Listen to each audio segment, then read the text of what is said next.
মানুষ বড়ই স্বার্থপর রে, বড়ই স্বার্থপর।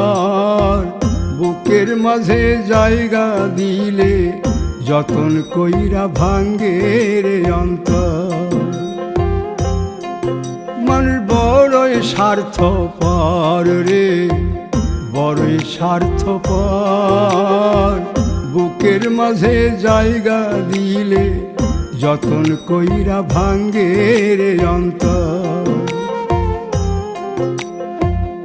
অচিনা এক জংলা পাখি যতন কইরা বুকে রাখছি, বুকের পাজর ভাঙ্গা সে যে সাজায় অন্যের ঘর রে, সাজায় অন্যের ঘর। মানুষ বড়ই স্বার্থপর রে, বড়ই স্বার্থপর।